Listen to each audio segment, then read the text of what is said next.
foto berarti harus mengikuti apa yang kalian sepakati bersama. Nah, itu adalah kegiatan kita pada hari ini. Kemudian pada hari ini Bapak juga akan menjelaskan tentang budaya positif dan budaya kerja atau komunitas 5R. Nanti Bapak jelaskan setelah kita selesai mengisi dua komponen tersebut. Nah, sebelum itu kelas dulu.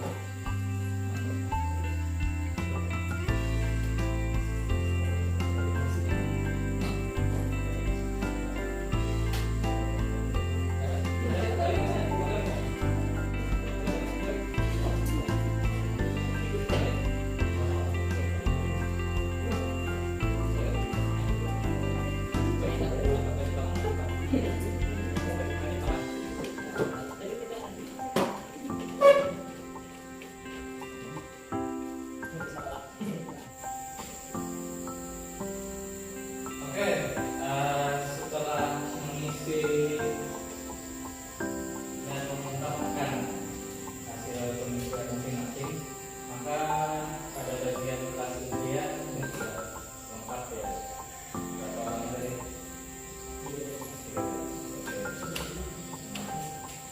Ini dari hasil yang ketiga, kelas yang bersih dan nyaman. Selanjutnya ini kelas yang bersih. Terus datang pakaian bersih ceria. Ini sudah yang 5S. Ini kelas yang damai. Ini ada yang berikut terus, maka ada yang menyampaikan damai. Kebersihan kelas. Yang ketiga, menjalankan tiket kelas dan lingkungan. Nah, berarti harus selama berada di sekolah sekian ketemu orang, maka pakailah dinas. Yang pertama apa?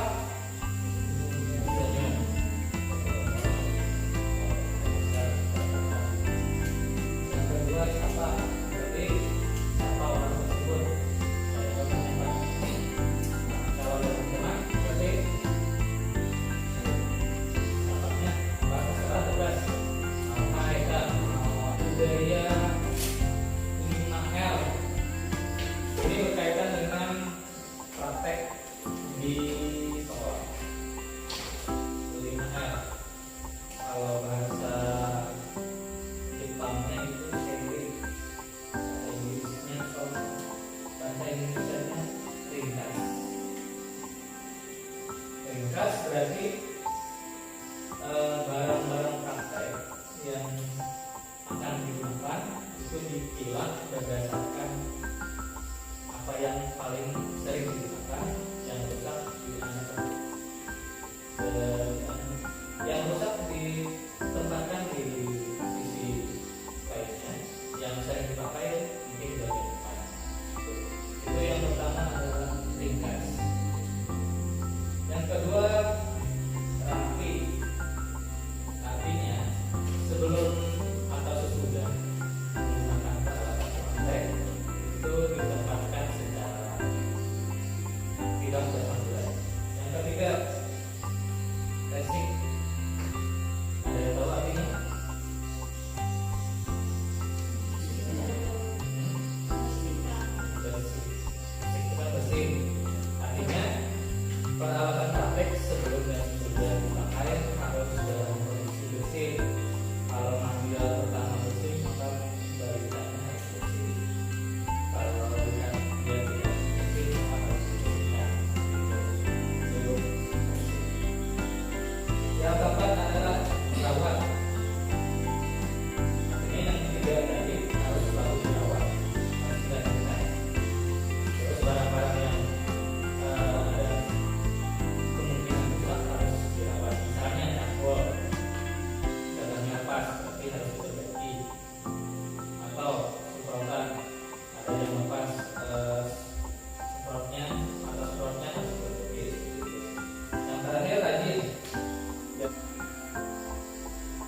Assalamualaikum warahmatullahi wabarakatuh. Waalaikumsalam warahmatullahi wabarakatuh. Selamat pagi dan salam sejahtera untuk kita semua.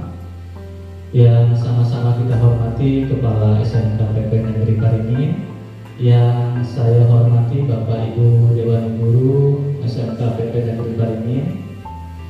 Alhamdulillahirrahmanirrahim, kita panjatkan puji dan syukur kehadirat Allah Subhanahu wa Ta'ala karena berkat limpahan rahmat dan hidayahnya pada pagi hari ini kita dapat berkumpul di ruangan ini dalam acara pengimbasan program guru penggerak angkatan 4. Pada kesempatan ini kita juga mengucapkan shalawat dan salam kepada Nabi Muhammad SAW serta para pengikutnya hingga akhir zaman. Pada kesempatan ini saya mengucapkan terima kasih kepada Bapak Ibu sekalian yang sudah meluangkan waktu untuk berhadir mengikuti acara ini, dan juga terima kasih kepada dukungan kepala sekolah atas dukungan untuk program guru penggerak ini.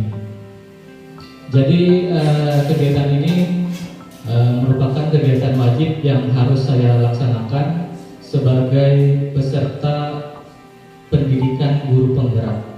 Jadi pada saat pendidikan tersebut saya harus melaksanakan apa yang ada di dalam modul, apa yang saya pelajari, saya laksanakan di dalam pembelajaran. Kemudian pengalaman tersebut harus saya bagikan, harus saya imbaskan kepada teman-teman satu sekolah. Nah, itu kewajiban saya. Maka dengan alasan tersebutlah kegiatan ini dilaksanakan. Program guru penggerak ini sekarang dikasih bonus oleh kementerian bahwa nanti jika ada guru yang mau ikut seleksi calon kepala sekolah, maka dia harus punya sertifikat guru penggerak. Itu bonusnya sekarang. Kalau dulu waktu saya ikut belum ada. Nah, terus cara ikut program guru penggerak ini melalui SIM PKB. SIM PKB masing-masing guru kan ada di situ, ikut seleksinya di situ. Nanti akan ada tes menjawab soal pilihan ganda, kemudian tes mengajar di kelas secara daring. Jadi kita mengajar secara daring, nanti asesornya melihat secara daring. Kemudian tes terakhir adalah tes wawancara. Nah, jadi ada 3 tes. Setelah lulus 3 tes tersebut, maka akan mengikuti pendidikan selama 9 bulan.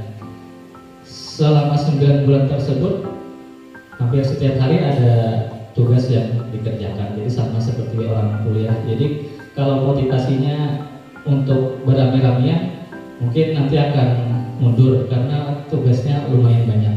Dan ini adalah salah satu tugasnya juga adalah melakukan pengimbasan atau melakukan berbagi kepada guru-guru yang ada di sekolah asal. Nah, mungkin itu sekilas tentang program guru penggerak ini. Belum masuk ke inti penjelasannya, yaitu tentang budaya positif yang harus dilaksanakan di sekolah. Kita mintakan dengan hormat kepada Bapak Kepala Sekolah untuk memberikan sepatah dua patah kata, kemudian membuka kegiatan ini secara resmi. Kepada Bapak Kepala Sekolah, waktu dan tempat disilahkan. Terima kasih atas kesempatan ini. Saya ucapkan Assalamualaikum warahmatullahi wabarakatuh. Waalaikumsalam. Ya, yang saya hormati Pak Nurul sebagai narasumber di pembahasan guru penggerak, kemudian Bapak Ibu sekalian peserta yang ditunjuk untuk mengikuti kegiatan pengimbasan guru penggerak. Kita panjatkan puji serta syukur alhamdulillah kehadirat Allah Subhanahu wa Ta'ala karena kita bisa berkumpul di tempat ini untuk mengikuti kegiatan pengimbasan. Dan tak lupa salawat serta salam kita haturkan kehadiran Nabi besar Muhammad SAW. Ya, kita memberikan apresiasi yang positif dengan adanya kegiatan pengimbasan ini, di mana didahului sebelum pengimbasan ini ada Pak Bahrul, salah satu guru SMK PPN Paringin yang mengikuti pendaftaran untuk menjadi guru penggerak. Nah, ini di angkatan Pak Bahrul itu hanya SMK PP Paringin Pak Bahrul yang mendaftar, SMK lain tidak, dan kebetulan lulus.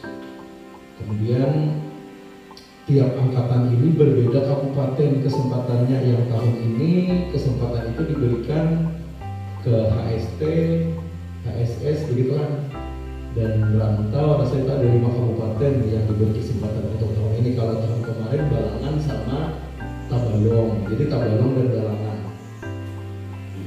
Nah, di mana di dalam proses itu mendaftar, kemudian diseleksi, setelah lulus seleksi lalu menjadi guru penggerak dengan 9 bulan. Tadi menurut beliau ada pelaksanaan itu, dan ada beberapa kegiatan yang dituntun secara daring, dan juga ada luring pertemuan untuk menyamakan persepsi dengan narasumber yang dari pusat juga ada, kemudian sebagai narasumber lain yang ada di wilayah internal.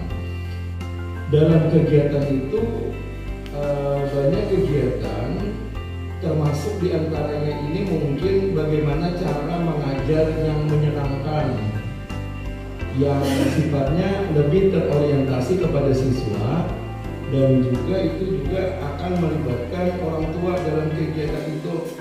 Jadi intinya bagaimana cara meningkatkan kualitas pembelajaran yang berinti pada murid. Kemudian bagaimana cara guru ini membangun sebuah istilahnya itu semacam temuan-temuan bagaimana cara mengajar yang baik, bagaimana cara mengajar yang menyenangkan, seperti itu di antaranya. Nah, kemudian Pak Bahrul ini mungkin bisa mengamati dan sebagainya. Nanti ada hal-hal yang dari hasil pengamatan itu yang nanti akan ditawarkan di pengimbasan ini caranya. Nah, lalu Bapak dan Ibu semua yang hadir di sini, oh begini loh caranya nanti kalau saya mengajarkan dengan teknik ini begini, dengan teknik begini, itu maksudnya pengimbasan itu seperti itu. Ya, ibarat bahasa kita tadi, menularkan, menjangkitakan apa yang didapat ke, bukan juga semacam forum pelatihan atau apa, tidak. Ini menjangkitkan itu mengenalkan, kemudian melihat titik kesimpulannya itu apa, dan kemudian berpikir bagaimana nanti cara melaksanakan, andai kata mau melakukan itu, konsultasinya ke pemimpin. Jadi seperti itu.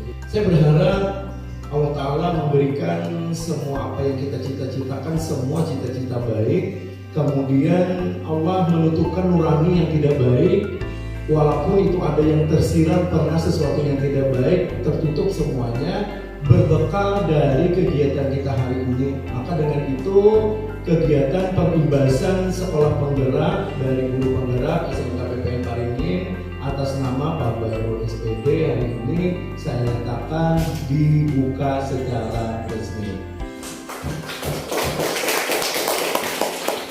Ya, saya akhiri dengan ucapan wabillahi taufiq wal hidayah. Wassalamualaikum warahmatullahi wabarakatuh. Waalaikumsalam. Saya mohon izin ada. Lah, Iya. saya tidak ikut sini kegiatan. Makasih. Kita lanjutkan Bapak Ibu. Silakan sambil menikmati slide-nya. Jadi materi yang akan saya imbaskan pada kesempatan hari ini adalah tentang budaya positif yang ada di sekolah. Nah, budaya positif itu sendiri, kalau di masyarakat kita ada budaya, kalau orang kawinan misalnya kita budayanya gotong royong membantu orang kawinan, atau pas orang meninggal gotong royong bantu orang meninggal. Itu budaya yang ada di masyarakat. Nah, namun kalau di sekolah kita juga harus menciptakan budaya positif. Soalnya budayanya ini ada yang positif, ada yang negatif. Nah, budaya positif itu sendiri kalau di sekolah, salah satu contohnya kalau di sekolah kita mungkin sampai pintu gerbang sekolah siswa wajib mematikan kendaraan atau sepeda motornya. Nah, itu salah satu budaya positif. Terus misalnya pada saat bertemu dengan guru, wajib menggunakan 5S, senyum, sapa, salam, sopan santun. Nah, itu karena sekarang sedang pandemi, 5S itu sekarang mulai hilang di sekolah kita karena tidak atau jarang digunakan lagi. Nah, jadi melalui kesempatan ini kita mau mencoba untuk menghidupkan itu kembali. Nah, sebelum masuk ke situ, mungkin ada yang perlu saya jelaskan tentang yang pertama tentang ini dulu. Dasar pemikiran Ki Hajar Dewantara tentang pendidikan ini, kalau melihat pepatah ini pasti ingat nih, logonya ada di baju dinas kita yang biru. Nah, Tuturi Handayani. Jadi lengkapnya itu Ingarsa Sombalada yang Madya Mamankarsa Tuturi Handayani. Itu artinya guru kalau di depan harus memberikan contoh yang baik bagi muridnya. Kalau dia di tengah-tengah murid harus memberikan semangat.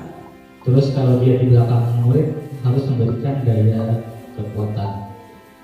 Nah, menurut Ki Hajar Dewantara, ternyata murid itu sudah punya kodrat masing-masing. Jadi berbagai orang menyebut murid itu ada yang seperti kertas putih ya. Jadi guru bisa menulis kertas tersebut. Ada yang menganggap murid sebagai gelas yang kosong. Guru bisa mengisi ilmu pengetahuannya seperti air.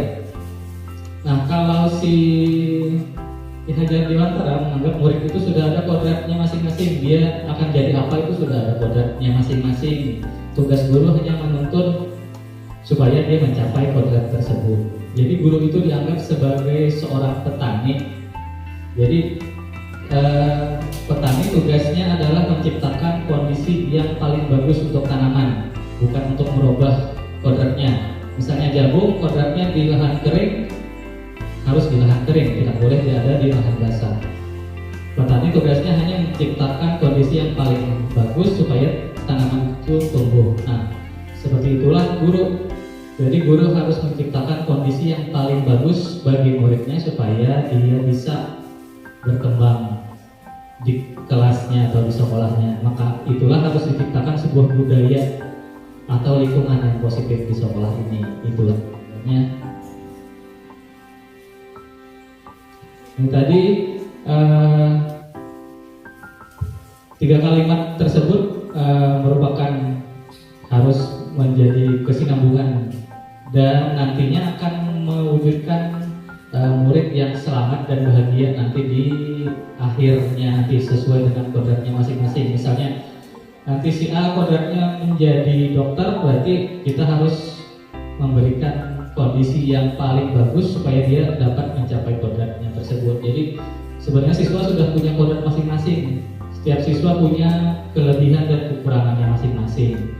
Jadi tugas guru adalah untuk mencari kelebihan itu kemudian dikembangkan. Misalnya si A ini kalau di kelas dia belajar teorinya agak lambat masuknya, tapi kalau di lahan dia bagus prakteknya. Dia kalau mengerjakan praktek bagus sekali hasilnya. Nah, berarti kelebihannya dia di praktek. Ada juga si B kalau praktek dia orangnya pemalas, menjaga campur aja malas dia, berjemur malas, tapi kalau di kelas dia secara teori bagus. Nah, itu artinya kelebihannya dia. Jadi setiap siswa punya kelebihan dan kekurangan, maka tugas guru adalah untuk memfasilitasi kelebihan tersebut supaya menjadi keunggulan siswa tersebut. Nah, seperti itu. Nah, jadi tugas guru itu menuntun atau memfasilitasi anak-anak untuk mencapai kodratnya tadi. Misalnya Pandi kodratnya nanti mau jadi polisi, berarti di sekolah ini Pandi difasilitasi supaya dia dapat mencapai kodratnya nanti sebagai polisi. Nah, berarti dia nanti di sekolah rajin latihan baris berbaris atau dan sebagainya. Guru harus memfasilitasi hal tersebut. Nah, seperti itu. Budaya positif kalau di sekolah mungkin ada banyak sekali. Misalnya sebelum memulai pelajaran harus berdoa. Terus selesai pelajaran berdoa juga boleh. Nah, pada saat upacara bendera harus disiplin waktu. Nah, itu budaya positif juga. Ini kebetulan karena pandemi kita tidak ada upacara bendera, tidak ada senam Jumat. Jadi beberapa budaya positif yang selama ini kita laksanakan di sekolah karena pandemi mungkin tidak bisa dilaksanakan. Nah, karena kebetulan sekarang kita sudah pembelajaran tatap muka, mungkin pada saat ini kita sambil pelan-pelan untuk mencoba menghidupkan kembali budaya-budaya positif yang ada di sekolah. Nah, di sini budaya positif itu sama dengan budaya sekolah, merupakan keyakinan dan nilai yang terlihat dan dijalankan dalam aktivitas sehari-hari. Nah, ini contoh kemarin saya melaksanakan salah satu kegiatan budaya positif, yaitu membuat kelas impian dan membuat kesepakatan kelas. Jadi pada saat biasanya sebelum pembelajaran atau di awal semester, baiknya itu wali kelas bersama murid-muridnya itu membuat sebuah kesepakatan di dalam kelas yang nantinya akan mereka jalankan. Nah, itu langkah awal yang pertama adalah membuat kelas impian. Jadi di sini siswa diberikan kesempatan untuk menuangkan kira-kira kelas seperti apa yang mau mereka impikan. Misalnya kelas yang tenang, kelas yang bersih, kelas yang sejuk. Kemarin ada juga yang minta itu kelas yang tidak membuli katanya itu. Teman-temannya itu kekeluargaannya tinggi, tidak saling membuli. Nah, seperti itu. Nah, jadi itu ada banyak pendapat dari mereka itu dikumpulkan, disuruh menulis, suruh nempel di kertas ini, dan itu nanti diambillah kesimpulannya nanti di bagian sini. Nah, ke kesepakatan kelas. Jadi misalnya di kesepakatan kelas mereka menginginkan kelas yang bersih, berarti semua siswa harus sepakat tuh bahwa kelasnya bersih, berarti harus menerapkan jadwal kebersihan gitu. Terus misalnya tepat waktu kesepakatan kelasnya, berarti semua siswa harus sepakat bahwa nanti kalau pembelajaran harus datang tepat waktu, seperti itu. Misalnya lagi kelas yang bersahabat, berarti semua siswa bersahabat. Nah, seperti itu. Ini sebenarnya yang dianjurkan untuk diterapkan di kelas, di sekolah-sekolah, terutama untuk wali kelas supaya membuat kesepakatan kelas. Nah, kalau kita sebagai guru biasanya kalau membuat kesepakatan kelas bisa juga, tapi dalam satu pembelajaran saja. Misalnya pada satu pembelajaran harus hadir tepat waktu misalnya. Yang kedua, tidak boleh berbicara di dalam kelas pada saat pembelajaran, atau tidak boleh melihati atau menggunakan HP pada saat pembelajaran. Nah, itu salah satu kesepakatan kelas yang bisa digunakan saat pembelajaran. Terus misalnya mengumpul tugas tepat waktu. Nah, misalnya itu beberapa item kesepakatan kelas yang bisa digunakan di dalam pembelajaran. Nah, ini contoh kesepakatan kelas yang bisa dipakai di dalam pembelajaran ataupun di dalam kelas. Ini bisa, kalau pembuatannya antara wali kelas dan murid, mungkin hasil kesepakatan kelasnya bisa ditempel nanti di dinding. Nah, salah satunya bisa bagi waktu, berdoa sebelum mulai pelajaran, saling menghargai, tidak membedakan teman, mengirimkan tugas tepat waktu. Seperti itu. Yang ini contohnya menjaga atau mematuhi protokol kesehatan, melaksanakan budaya 5S, contoh salam sopan santun, tepat waktu, terakhir jaga iman dan ibadah. Nah, itu adalah salah satu contoh-contoh budaya positif yang bisa dilaksanakan. Ini salah satu contoh saja.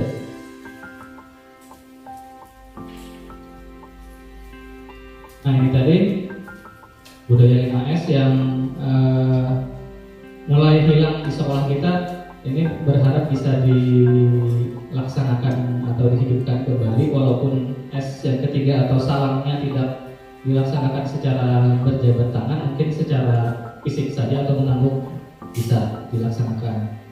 Karena ini adalah salah satu ciri khas dari murid-murid sekolah kita. Kalau di tempat-tempat magang itu, karakter murid kita itu terkenal dengan ini, dengan karakternya sopan.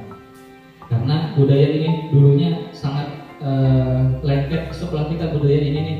Nah, sejak pandemi 2 tahun terakhir, budaya ini sudah mulai hilang. Dengan guru kita atau dengan kita sendiri, murid sekarang kalau ketemu cuek saja ya kan, lewat begitu saja, bahkan kadang memalingkan muka dengan guru. Nah, itu budaya yang ini berharap bisa dihidupkan kembali. Ya, walaupun mungkin tidak berjabat tangan, salamnya dengan mengangguk juga bisa. Nah, itu jadi tugas kita bersama untuk menghidupkan kembali, karena ini karakter atau ciri khasnya kita di sekolah ini. Nah, itu. Dan ini merupakan tugas kita semua, jadi bukan hanya dalam pengimbasan ini. Kita berharap, tapi ini tugas kita bersama untuk menghidupkan ini. Ini tugas semua guru, bukan hanya mungkin guru BK ataupun kesiswaan, tapi mungkin tugas kita bersama untuk menghidupkan kembali budaya ini. Karena yang paling lengket di saya sendiri juga pada saat pertama kali masuk ke sekolah ini, pertama kali datang ke sekolah ini pada tahun 2018 dulu, awal-awal 2018. Jadi yang paling lengket itu yang ini, budaya 5S-nya. Mereka walaupun tidak kenal dengan saya, waktu saya pertama kali datang ke sini, ketemu saya, mereka langsung salaman. Nah, senyum, sapa, dan salam ini mereka laksanakan, walaupun dengan orang yang tidak dikenal atau dengan tamu sekolah sekalipun mereka salam. Nah, itu. Jadi budaya itu yang diharapkan dapat dihidupkan kembali di sekolah ini. Nah, kemudian ada budaya 5R di tempat praktek ini untuk guru-guru produktif. 5R, yang pertama ringkas, jadi barang-barang itu dipilah berdasarkan mana yang sering dipakai, mana yang jarang dipakai, dianggapnya berpisah. Jadi kalau cangkul dan parang paling sering dipakai berarti anaknya di dekat. Kalau traktor jarang dipakai, anaknya di belakang. Di ruang praktek itu harus dipisah penempatannya, mana barang yang sering dipakai, mana yang jarang dipakai. Budaya 5R ini bukan hanya di sekolah, tapi di tempat orang bekerja. Ini sebagai budaya kerja ya. Jadi di perusahaan-perusahaan ini wajib melaksanakan 5R ini. Awalnya ini bahasa Jepang. Bahasa Jepangnya ini seri. Kalau bahasa Inggrisnya short. Nah, kalau bahasa Indonesianya ringkas. Nah, itu. Yang kedua rapi. Jadi barang disusun secara rapi. Alat-alat praktek disusun secara rapi. Ini mungkin tugasnya guru, laboran, dan juga siswa melaksanakan ini. Harus rapi, terus harus resik. Resiknya artinya bersih. Jadi alat yang digunakan kalau awalnya bersih, kembalinya harus bersih. Cangkul kalau diambilnya waktu mengambil bersih, kembalinya harus bersih, itu wajib. Nah, kadang kalau di lapangan siswa kadang cangkul ditinggal begitu saja di lahan. Kalau guru kadang ingatkan, kada teliti, dia habis praktek cangkul langsung ditinggal. Jangankan Anda kembali ke tempatnya, jangankan bersih, malah ditinggal di lahan. Nah, ini budaya ini harus ditanamkan kepada murid, harus bersih. Traktor habis dipakai awalnya bersih, maka kembali harus bersih. Nah, itu. Nah, kemudian rawat barang-barang yang ada itu harus dirawat, terutama peralatan mesin harus dirawat, dan juga tiga item yang di atas ini harus selalu dilaksanakan, harus dipertahankan maksudnya. Ringkas, rapi, dan resik ini dipertahankan pelaksanaannya. Dan terakhir adalah rajin. Rajin berarti selalu melakukan yang di atas ini. Ringkas, rapi, resik, rawat ini selalu dilakukan secara berkesinambungan. Nah, itu adalah budaya 5R, budaya kerja sebenarnya yang selama ini sering dilakukan di perusahaan-perusahaan, mungkin di perusahaan tambang, perusahaan perkebunan, mereka melaksanakan budaya 5R. Nah, di SMK ini wajib juga melaksanakan budaya ini, terutama untuk guru-guru produktif yang menggunakan peralatan praktek. Nah, ini salah satu budaya yang saya coba hidupkan kembali juga secara pelan-pelan, dan juga mengajak kepada guru-guru produktif untuk sama-sama melaksanakan budaya ini di ruang praktek. Nah, mungkin itu beberapa budaya yang bisa kita terapkan di sekolah ini. Dan selain budaya itu, kita sebagai guru ini juga harus menciptakan kondisi yang paling nyaman di sekolah, kondisi yang menyenangkan. Nah, dalam menghadapi murid ini, kita guru harus dibekali kemampuan atau pengetahuan bagaimana caranya menghadapi murid. Nah, jadi murid atau bisa dikatakan sebagai manusia, dia akan berperilaku di sekolah berdasarkan 3 hal ini. Nah, ada 3 hal sebenarnya alasan dia berperilaku itu. Ada murid yang berperilaku karena dia menghindari hukuman. Jadi dia melakukan sesuatu karena dia menghindari hukuman. Misalnya siswa datang tepat waktu karena dia tidak mau dihukum karena dia terlambat.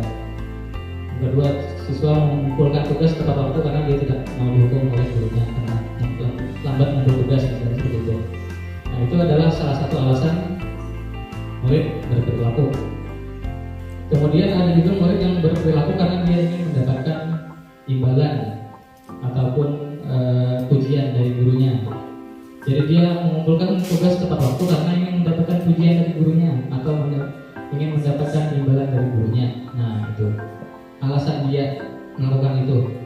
Dan terakhir, dia berperilaku karena memang dia punya pemikirannya sendiri. Nah, ini karena dia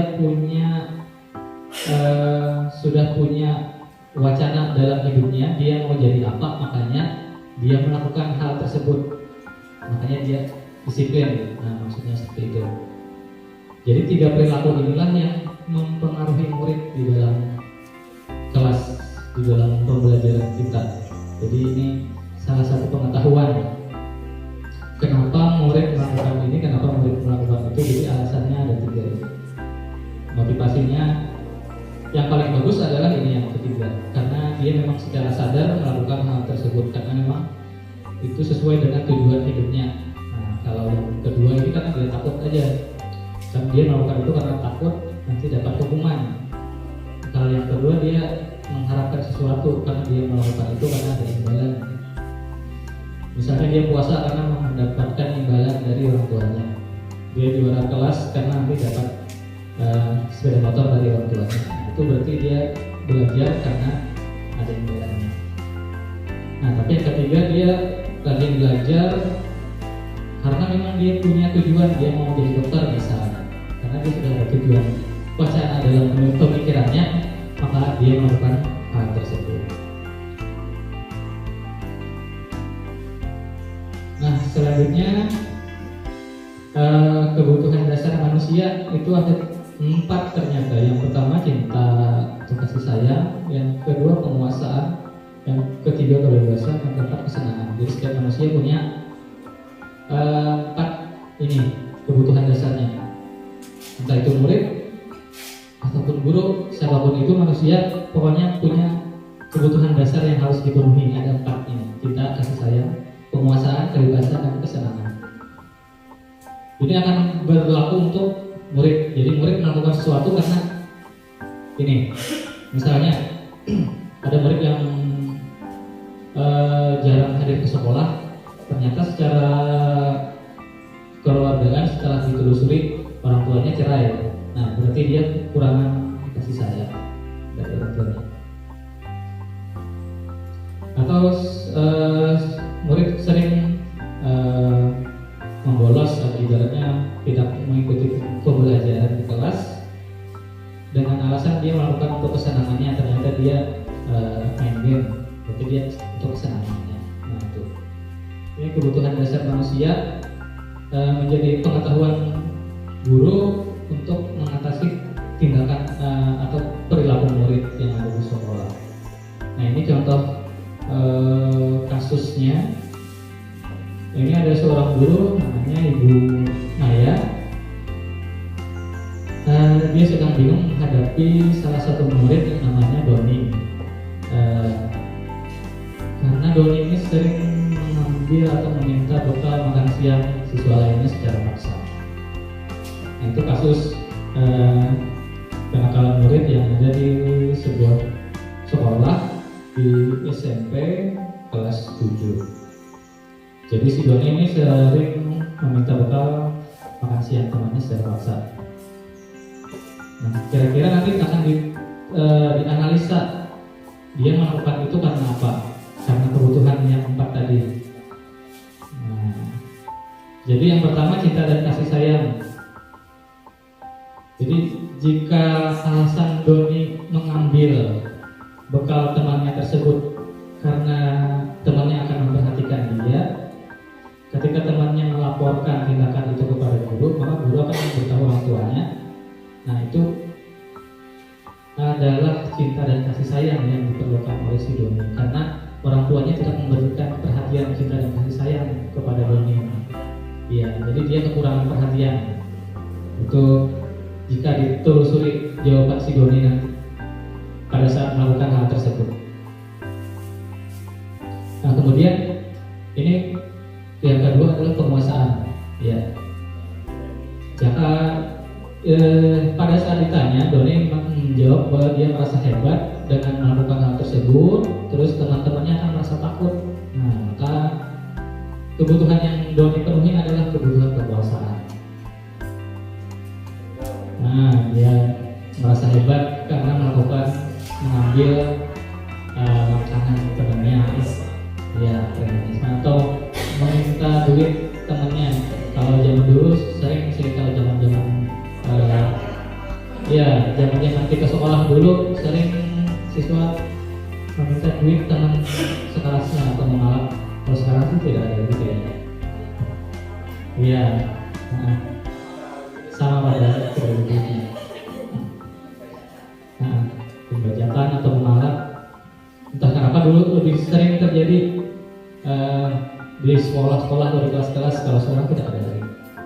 Nah, saya lanjutkan. Kemudian kalau pada saat ditanya, si Doni menjawab bahwa dia merasa bosan dengan bekal yang dia bawa dari rumah. Kemudian dia mencoba makanan temannya yang beraneka ragam. Nah, ternyata itu kebutuhan yang dipenuhi Doni adalah kebutuhan untuk kebebasan. Jadi dia bosan dengan bekal yang dia bawa, dia malah suka makanan temannya yang beraneka ragam. Ya, itu kenapa kadang harus mengambil. Misalnya bosan, harusnya dia minta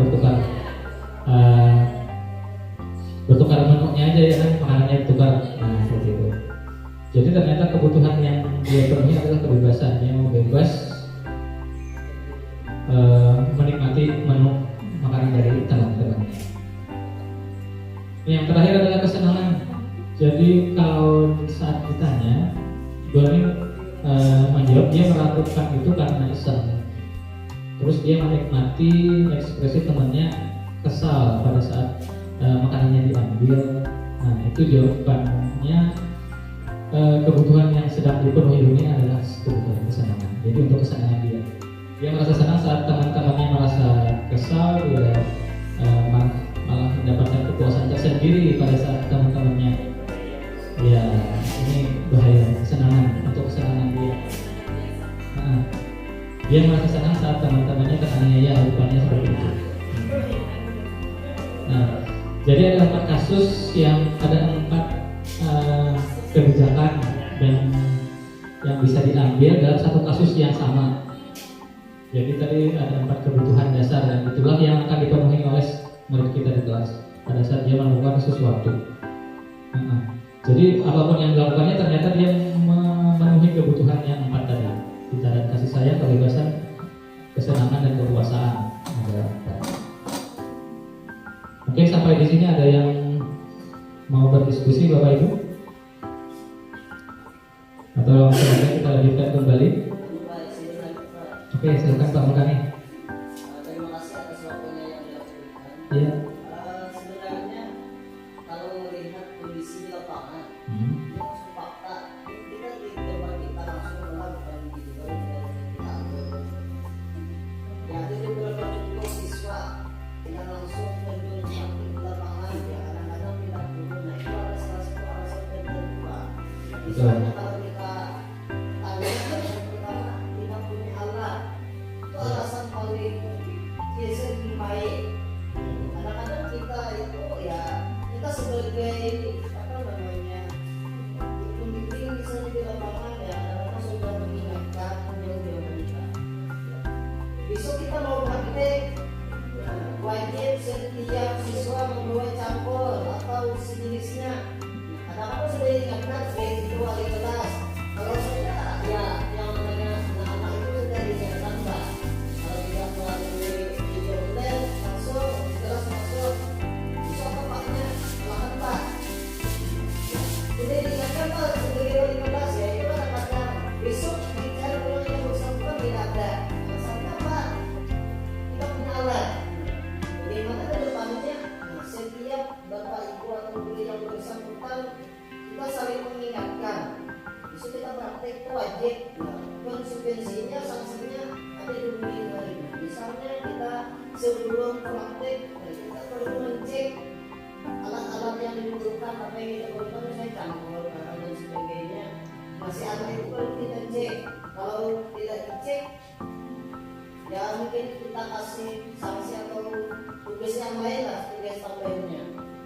Kalau tidak diberikan punishment itu mungkin kan dia ya rasa tanggung jawabnya itu tidak ada. Itu beda di lapangan. Kalau kita konsekuensinya ini, sanksinya ini, tambahan ini, mungkin dia rasa tanggung jawabnya itu tinggi Pak. Betul, saya juga mengalami hal yang sama. Pada saat praktek siswanya tidak membawa parang, tidak membawa campur. Jadi mungkin guru-guru produktif harus menetapkan nanti sebenarnya di sekolah ini kebijakan alat praktek itu disediakan oleh sekolah atau disediakan oleh siswa itu dulu. Kita kadang memaksa siswa menyiapkan alat, takutnya kebijakannya berbeda. Dia harus diketahui dulu kebijakannya. Sebenarnya kebijakan yang sebenarnya itu alat praktek seperti campur dan barang itu disiapkan oleh sekolah atau disiapkan oleh siswa. Itu dulu. Kalau disiapkan sekolah, kayaknya peralatan praktek berapapun yang tersedia akan habis begitu saja, karena melihat contoh yang ada sekarang ini, kalau misalnya disiapkan 20, nanti pelan-pelan akan berkurang akhirnya habis. Karena budaya 5R-nya tidak dilaksanakan, kemudian siswanya tidak bertanggung jawab, habis dipakai, ditinggal begitu saja, akhirnya hilang atau dibawa-bawa kemana-mana. Itu kalau sekolah yang menyiapkan. Nah, yang kedua, kalau alat praktek disiapkan oleh siswa, kadang ada siswa yang tidak punya alat praktek dengan alasan tidak bisa menukar. Alasannya apa itu? Alasannya tidak sanggup membeli. Tapi sebenarnya kalau alat praktek disiapkan oleh siswa itu lebih bagus, karena dia akan bertanggung jawab terhadap alat prakteknya sendiri. Nah, dan sebenarnya kalau iurannya itu harusnya alat praktek disiapkan oleh siswa sebelum praktek. Siswa sudah punya alat praktek masing-masing lengkap dengan APD-nya. Aturannya kan dengan APD-nya selengkap-lengkapnya, mulai dari topinya, bagi prakteknya, sepatu bootnya, alat prakteknya. Dan sekolah ini kadang kita kalau praktek seadanya, Ya, kalau praktek tuh baju sebebas-bebasnya, siswanya bersepatu atau bersandal atau berlepas alas kaki, terus alat prakteknya kadang meminjam kemana-mana ada satu arah. Nah itu Pak kekurangan di sekolah kita yang perlu dibenahi dalam praktek itu seperti itu. Kadang kalau misalnya 10 yang mau praktek ke lahan, paling yang bawa cangkul 5-nya kadang bawa cangkul, akhirnya minjam. Nah itu kendala yang kita hadapi sekarang. Itu kayaknya memang semua guru praktek atau guru produktif sama menghadapi hal yang sama. Jadi itu perlu kita sikapi bersama. Mungkin semua guru praktek nanti merumuskan atau membuat kebijakan siswa kalau tidak bawa cangkul tidak boleh ikut praktek. Nah mungkin seperti itu ya Pak Mulkani. Bisa lebih ditekan ya kan. Jadi siswa kalau tidak ada cangkulnya tidak boleh praktek. Siswa kalau tidak ada sepatu bootnya tidak boleh praktek. Ya, kalau di sekolah lain seperti itu sebenarnya. Lebih disiplinnya seperti itu. Siswa kalau tidak pakai APD, tidak pakai baju praktek, tidak pakai sepatu boot, tidak boleh praktek, misalnya seperti itu. Kalau mau mengikuti standar TEPA atau teaching factory yang dulu, harusnya kayak gitu Pak. Nah, jadi harus disiplin mulai dari APD-nya sampai ke peralatan.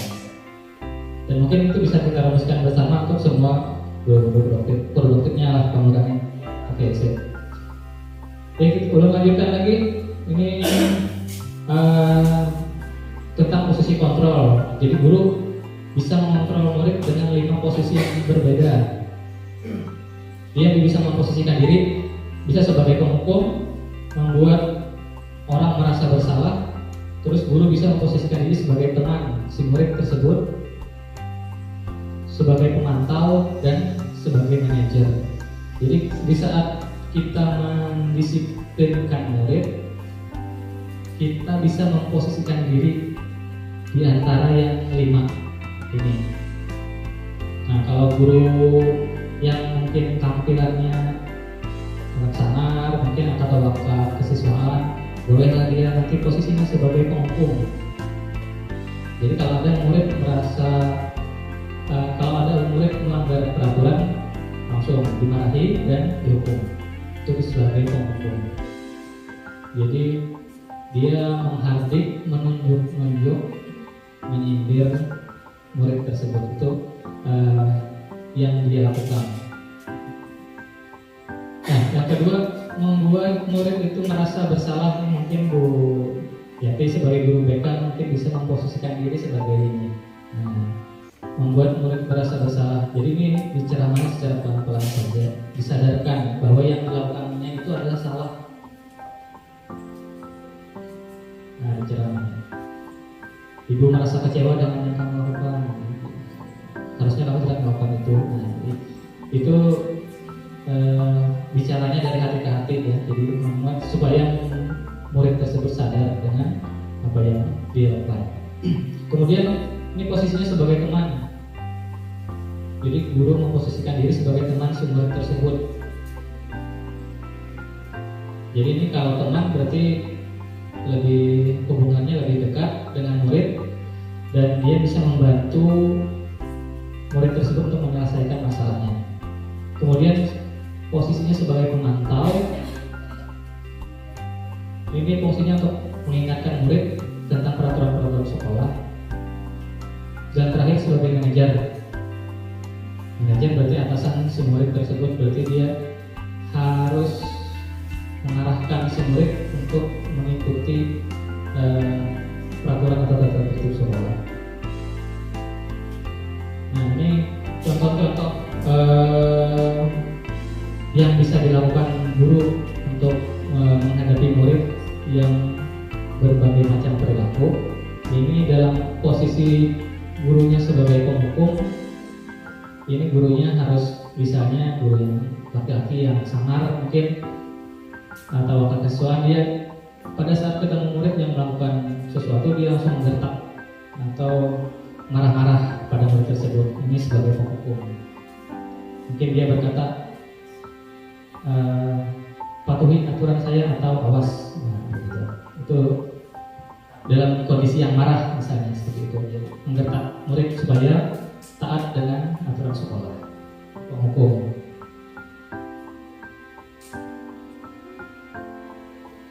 Nah, kalau yang kedua tadi membuat orang merasa bersalah, ini kalimat yang bisa diucapkan itu seperti itu.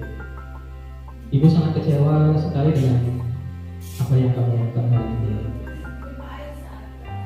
Ya, ya, makin lama makin melawan ya. Ya, cara ini mungkin kurang efektif ya.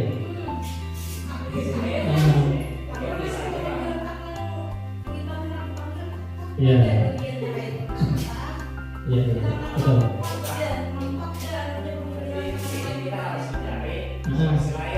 Jadi dari 5 tadi kita pakai yang mana itu terserah, yang sekiranya efektif. Ya, menurut dengan kita.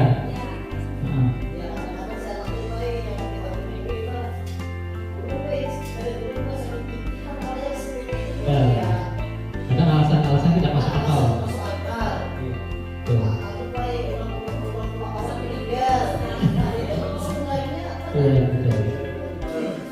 Alasan sepeda motor kempes atau sepeda motor rusak atau bensinnya habis. Alasan-alasan yang tidak logis sebenarnya. Tidak ada perjuangannya untuk memenuhi hal tersebut. Iya, betul. Mungkin karena pandemi ya. Lebih nyaman di rumah daripada di mall. Bebas.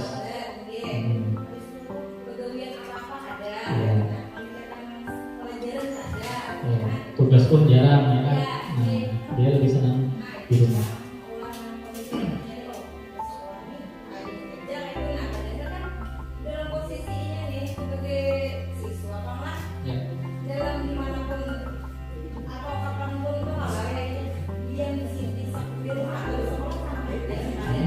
Padahal fungsinya sama, tujuannya sama.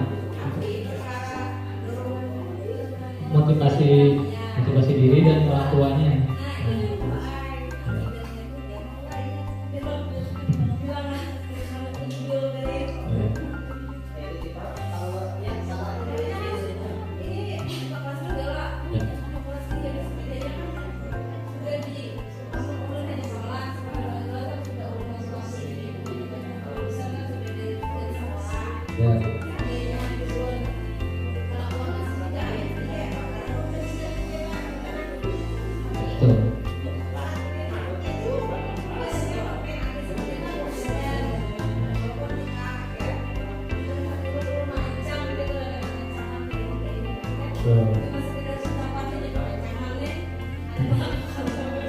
Mungkin dari total semua siswa mungkin sekitar 30% ya yang susah untuk disuruh mengikuti pembelajaran tatap muka inilah. Ya, kayaknya hampir setiap kelas pasti ada yang siswa yang malas untuk datang ke sekolah pada saat PTM ini. Karena terbiasa belajar daring selama hampir kurang lebih 2 tahun ini kan. Dan orang tuanya juga tidak mendorong untuk dia hadir ke sekolah. Nah, ya. Mungkin ya salah satu solusinya mungkin ada pertemuan dengan orang tua supaya mengimbau anaknya untuk turun ke sekolah.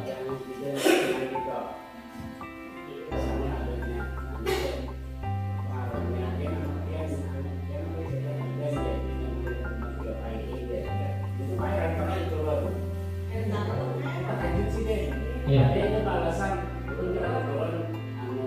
Karena memang libur.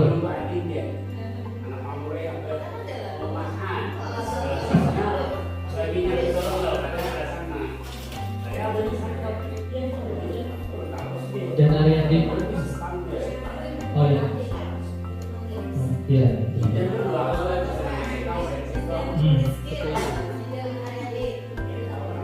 Yang Gunung Pandau itu? Yang Gunung Pandau.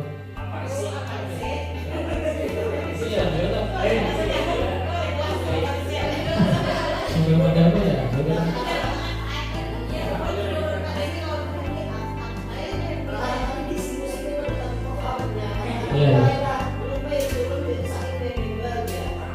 Ya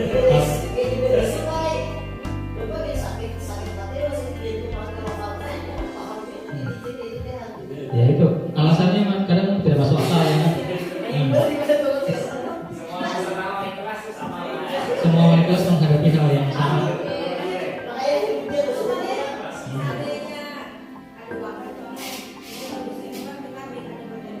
Dengan orang tua ya kan, untuk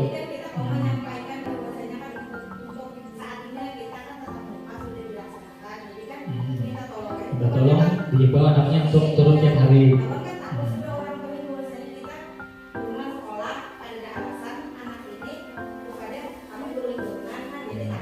Ya.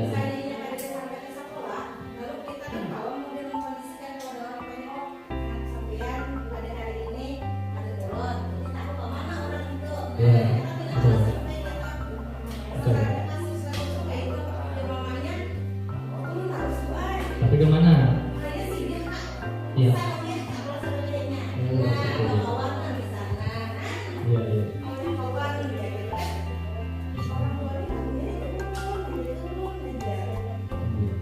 Ya, berarti mungkin nanti pada akhirnya kita mungkin perlu mengumpulkan orang tua ya kan untuk menjelaskan bahwa kita PTM dan dihimbau kepada semua murid untuk hadir setiap hari tanpa adanya pembelajaran dari KB kita seperti itu. Ya, karena kondisi sekarang sangat banyak murid-murid yang masih terbiasa dengan pola daring. Ya. Oke, terima kasih Bu Yati atas masukannya. Kemudian saya lanjutkan ini kalau posisi sebagai teman, jadi mungkin guru bisa memposisikan diri sebagai teman kalau sudah akrab dengan muridnya, yang mungkin wali kelasnya sudah akrab dengan muridnya, kalau muridnya melakukan sesuatu bisa memposisikan dirinya sebagai teman. Nah, ini kalimat yang bisa diungkapkannya seperti ini. Ya sudahlah, kali ini tidak apa-apa, nanti ibu bantu bereskan. Kalau teman ini mungkin sebenarnya tidak efektif juga, ini malah manja ya kan? Malah manja. Ya. Itu.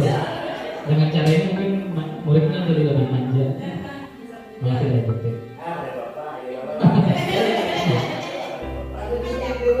Karena begitu. Ya. Nah, posisi selanjutnya adalah monitor atau pemantau. Ini lebih tegas kelihatannya, lebih disiplin. Kalau pemantau, si guru langsung berkata, apa yang telah kamu lakukan? Sanksinya apa? Nah, nanti kan kita mengingatkan dia nih bahwa dia dilakukan masalah dan sanksinya apa. Mungkin pemantau lebih bagus daripada yang dua tadi. Dan yang terakhir posisinya sebagai manajer. Manajer ini sebenarnya bisa dilaksanakan untuk siswa yang memang sudah sadar secara pola hidupnya. Jadi dia sudah meyakini bahwa peraturan sekolah itu bagus untuk dirinya. Dia tinggal manajer, fungsinya cuma mengingatkan dan mengarahkan. Ini kalau siswanya memang sudah bagus. Iya, siswanya sudah baik. Jadi posisi manajer ini posisi untuk siswa-siswa yang ideal bagus. Nah, kalau siswanya yang tidak teratur, mungkin penghukum lebih bagus. Posisi penghukum lebih bagus dilaksanakan untuk siswa-siswa yang susah dikendalikan. Dari 5 pola posisi yang bisa dilakukan oleh guru tadi. Ini sangat bermanfaat juga untuk guru BK Bu Yati, mungkin bisa diaplikasikan. Bisa, itu sebenarnya tugas guru menginventarisir.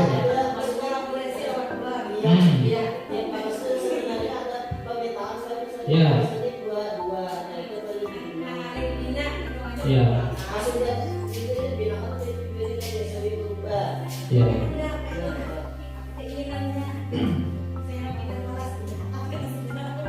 Ya, sebenarnya tugas guru itu untuk mendeteksi siswa itu di kelas ada tingkatannya kan, levelnya yang bagus, yang menengah, yang agak buruk nih.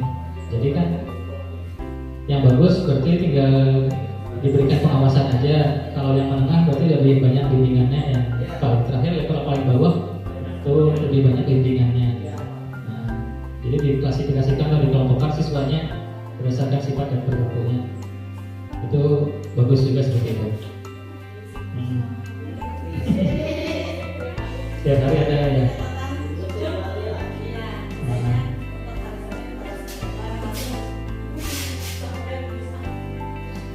Oke, Bapak Ibu, saya lanjutkan. Ini ada kata istilah restitusi. Restitusi ini mungkin kata-kata asing bagi Bapak Ibu sekalian, namun ini adalah salah satu cara untuk mengkondisikan murid yang bermasalah. Nah, seperti itu. Restitusi digunakan untuk mengembalikan murid yang bermasalah kepada kelompoknya atau kembali kepada perilaku yang normal. Itu menggunakan restitusi namanya. Restitusi itu berbentuk segitiga restitusi. Ini yang pertama, validasi tindakan yang salah, menanyakan keyakinan, menstabilkan identitas. Ini teorinya saja. Dari situ, dari validasi tindakan yang salah itu bisa bertanya, kamu tentu punya alasan mengapa kamu melakukan itu. Terus, adakah cara yang lebih efektif untuk mendapatkan apa yang kamu butuhkan? Terus ini menanyakan keyakinan, nilai-nilai apa yang telah kita sepakati, kamu ingin menjadi orang yang seperti apa. Nah, ini menstabilkan identitas. Setiap orang pasti pernah melakukan kesalahan. Kamu bukan satu-satunya yang pernah melakukan ini. Ini kalimat-kalimat yang bisa diungkapkan pada saat mengembalikan atau memperbaiki siswa yang bermasalah. Seperti itu kayaknya ceritanya. Nah, pada saat menstabilkan identitas, ini kata-kata yang bisa digunakan guru ini seperti ini. Berbuat salah itu hal yang manusiawi. Tidak ada manusia yang sempurna. Bapak Ibu juga pernah berbuat salah. Kita bisa menyelesaikan permasalahan ini. Seperti itu. Bapak Ibu tidak tertarik untuk mencari tahu siapa yang benar, siapa yang salah, tapi lebih tertarik untuk menyelesaikan masalah. Itu kalimat-kalimat yang bisa diungkapkan kita sebagai guru untuk memperbaiki siswa yang bermasalah. Seperti itu. Selanjutnya, validasi tindakan yang salah. Kita sebagai guru bisa berkata, kamu bisa saja melakukan hal yang lebih buruk, tapi kamu tidak melakukannya. Nah, terus kamu pasti punya alasan mengapa kamu melakukan hal tersebut. Seperti itu. Apakah kamu bisa melakukan yang lebih baik lagi? Itu kalimat-kalimat yang bisa diungkapkan kita untuk langkah validasi tindakan yang salah.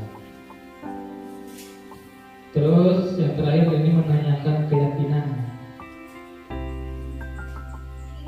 Jawabannya apa yang kamu rasakan ketika kamu melakukan hal tersebut? Kamu ingin menjadi orang yang seperti apa? Jadi ini digali kira-kira pemikirannya dia nantinya mau menjadi orang yang seperti apa, seperti itu. Dan itu namanya tadi restitusi atau segitiga restitusi yang bisa digunakan kita sebagai guru dalam mengembalikan siswa yang berbuat salah menjadi siswa yang lebih baik lagi. Seperti itu. Mungkin ada yang mau sharing lagi? Nah, habis sudah. Jadi itu materi-materi yang bisa belum jelaskan pada kesempatan penindasan atau berbagi pada siang hari ini. Dari awal tadi sebenarnya tentang budaya positif, budaya-budaya atau perilaku apa saja yang bisa kita tumbuhkan di sekolah ini, yang tentunya budayanya positif. Kemudian yang kedua adalah cara kita sebagai guru untuk menghadapi mungkin berbagai macam tindakan atau perilaku murid yang ada di sekolah yang beraneka ragam, dihadapi dengan teori-teori yang ada dalam penjelasan tadi. Mungkin itu materi yang bisa saya sampaikan pada pengimbasan sesi berbagi pada siang hari ini. Mungkin ada Bapak Ibu yang mau disampaikan lagi sebelum kita akhiri. Sedikit Pak. Ya. Assalamualaikum warahmatullahi wabarakatuh. Waalaikumsalam. Jadi kalau melihat dari kegiatan ya guru penggerak nih dengan tema tadi Budaya positif, ya. kita kaitkan lagi dengan kondisi sekolah yang sekarang yang maaf ada macam masalah guru sendiri wali kelas jelas dan mungkin yang terlihat benar tuh siswa ini jarang masuk dan dengan keterbatasan kita adalah terutama mungkin sendiri menghukum siswa itu orang kayak tidak seakan-akan kayak apa ya kayak menghukum siswa itu kayak seakan-akan tuh kayak jauh benar gitu kan kayak menghukum siswa itu perbuatannya kalau dia memakai rokok. Nah jadi kan dikaitkan dengan materi sedikit dari sisi tadi bahwasanya tidak ada kan tindakan menghukum cuman kata-kata aja udah kan mengarah ke mereka supaya lebih merasa saya bersalah jadi pakai diri mereka masing-masing. Nah kalau itu diterapkan mungkin bisa aja tapi mungkin butuh proses yang panjang. Nah sedangkan yang kalau dibiarkan seperti ini resiko mungkin akan banyak lagi yang lebih membulan. Nah kalau kita melaksanakan yang berarti ada punishment segala macam, ada hukuman, ada sanksi. Nah kalau bukan masalah benar juga bang, kalaupun mau lah kita mungkin memperbaiki itu mungkin ada sanksi yang harus kita laksanakan lah supaya kalau menurut sanksi yang kita lakukan tuh lebih mengolahkan tuh kayaknya lebih ada efektivitasnya lebih cepat takutnya. Nah lebih cepat gitu. Cuma yang jadi konsep ini masalahnya hukumannya seperti apa yang layak kita lakukan kita untuk membangun rasa bersalah di suatu supaya mengulangi kesalahan lagi gitu. Nah itu mungkin salah satu salah satu yang perlu merasakan juga. Sebenarnya kalau melakukan sesuatu anda juga, cuman ada berani itu ada takut salah kayak apa yang pas sesuai dengan kira-kira bisa dianggap ya amanah lah hukuman yang kira-kira kalau orang juga cepat gitu kan kayaknya merasa ada lebih cepat jadi kita lebih mudah mengarahkan artinya cukup berjuang ya Silakan Pak Mandani. Tadi ada kaitannya dengan apa yang kita Pak Agus tadi. Saya pernah memanggil satu siswa Pak yang dia masuk kelas kemudian Pak dari saya Pak. Kemudian saya panggil yang bersangkutan. Istilahnya pendekatan persuasif lah. Saya tidak mau mempermalukan dia di depan umum atau di depan teman-temannya. Itu saya tanyakan apa alasan tidak turun atau tidak masuk dengan Pak Yamen atau Pak Beka. Alasan pertama darinya jauh Pak. Kenapa? Karena asrama mengkos turun baik. Mereka dulu magang di Bakawan, bila Bakawan di kamar dulu sesuatu kai. Itu alasan pertama. Yang kedua, alasan kedua karena orang tuanya kurang perhatian Pak. Itu kurang perhatian. Itu yang kita alami itu yang alasannya. Kemudian saya teruskan apakah kamu mau mengerjakan tulis Bapak? Mau Pak? Bapak kasih waktu misalnya 1 minggu harus selesai. Setelah saya amati Pak dengan fakta dengan pendekatan itu dia alhamdulillah siswa itu ya turun harus Pak. Karena mungkin dia malu Pak, malu kepada kita. Mungkin kita terlalu baik atau apa, memberikan dukungan seperti apa. Itu akhirnya dia sedikit malu sedikit. Akhirnya dia mau melakukan. Yang kadang-kadang siswa itu kalau kita memperlakukan siswa di depan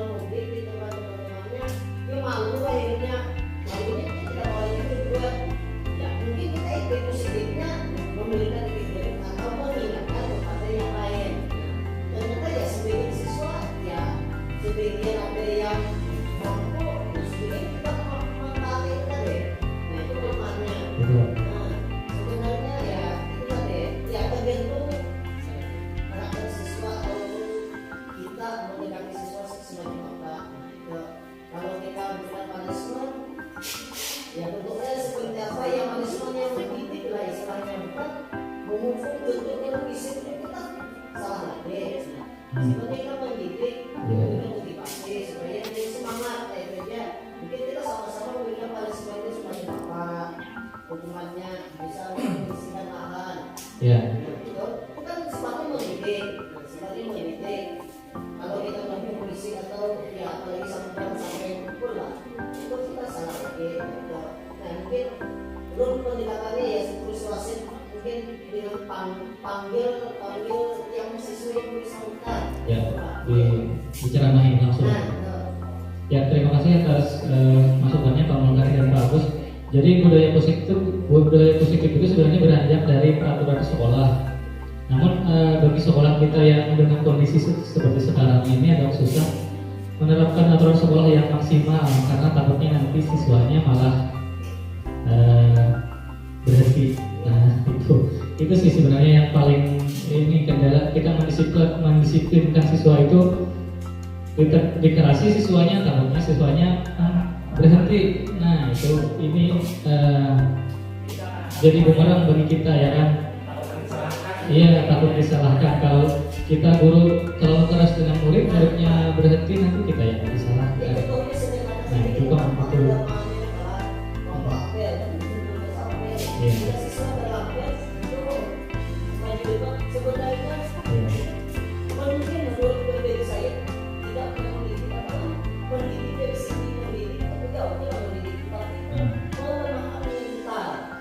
Akhirnya dia trauma siswanya itu, karena itu malu.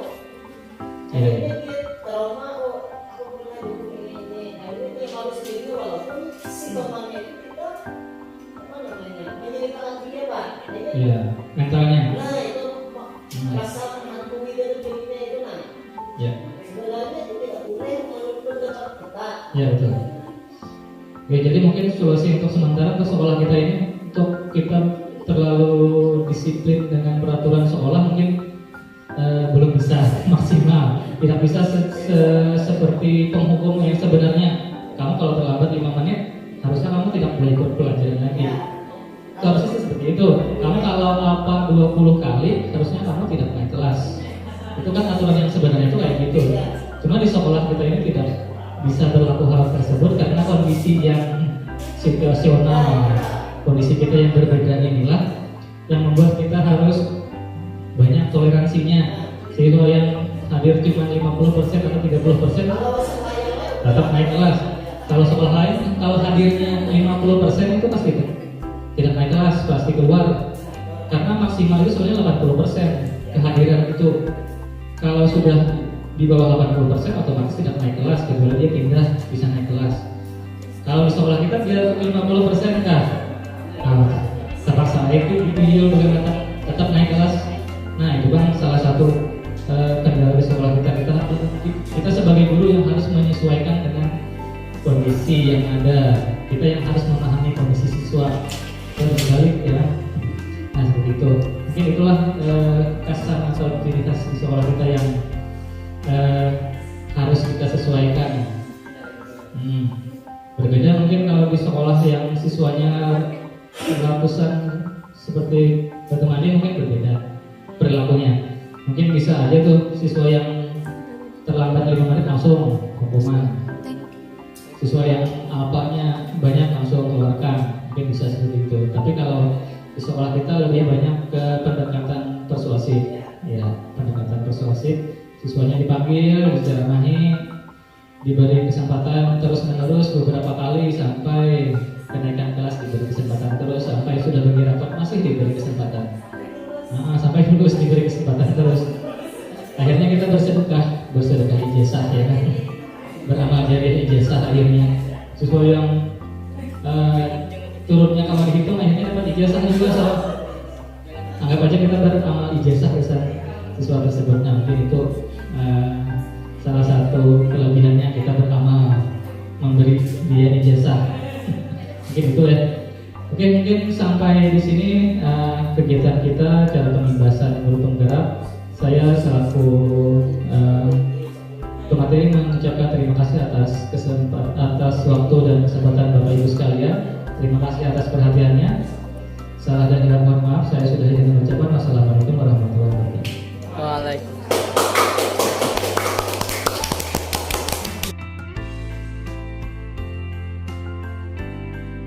Assalamualaikum warahmatullahi wabarakatuh. Perkenalkan, nama saya Muhammad Epandi, kelas 12 ATPH. Pada hari ini kami belajar tentang budaya positif, yaitu membuat kelas impian, membuat kesepakatan kelas, budaya 5S, dan budaya 5R saat praktek. Dengan kegiatan tersebut, saya merasakan sangat bermanfaat untuk di sekolah dan luar sekolah. Assalamualaikum warahmatullahi wabarakatuh.